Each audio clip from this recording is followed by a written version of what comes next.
سبيل الدموع سبيل مريح تنهد. 76 گناه کبیره از کتاب امام ذهبی رحمه الله. نسبت دادن دروغ به پیامبر صلی الله علیه و سلم. در حقیقت نسبت دادن دروغ به پیامبرمان صلی الله علیه و سلم گناهی کبیره بوده و انسان را تا بی ایمانی و بی دینی می رساند. بعضی علمای اسلام چنین می شمارند که نسبت دادن دروغ به پیامبر صلی الله علیه و سلم کفر و برآمدن از اسلام است. حقیقتا آدمی که روی راست به خدای تعالی و رسول او دروغ را نسبت داده، حلال را حرام و حرام را حلال می شمارد، بیدین است. رسول الله صلی الله علیه و سلم فرمودند: هر کسی دروغ را قصداً به من نسبت بدهد، پس جای خود را در جهنم آماده کند. در حدیث دیگر فرمودند: به من نسبت دادن دروغ به نسبت دادن دروغ به دیگران برابر نیست. شخصی که به من دروغ را نسبت می دهد، برای خود در دوزخ جای تیار می کند.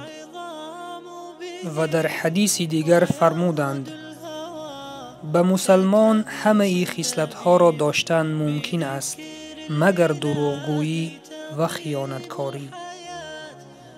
یعنی دروغگویی و خیانتکاری این از همه خصلت‌های بدترین انسانی می باشد و چنانه که از این حدیث معلوم می شود، انسان مسلمان نباید چنین خصلت‌ها را داشته باشد، چون این خصلت‌ها از علامت‌های منافقان می باشد و شخص منافق هرگز مؤمن و مسلمان نیست. برادر و خواهر ایمانیم، ببین نسبت دادن دروغ به پیامبرمان صلی الله علیه و سلم یکی از گناهان کبیره به شمار می رود. برای همین حفظ کردن حدیث و در یاد داشتن متن حدیث این خیلی مهم می باشد.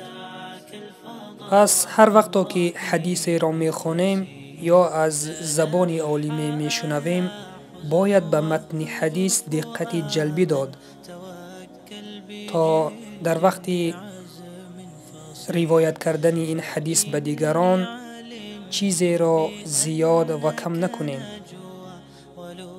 در آخر از الله مهربان طلب می نماییم تا علم با عمل بر ما نصیب بگرداند و حفظ کردن حدیث ها و آیت ها را بر ما آسان بگرداند. السلام علیکم و رحمت الله و برکاته. وبالله نذنا ليطوى زمان بائس شحيح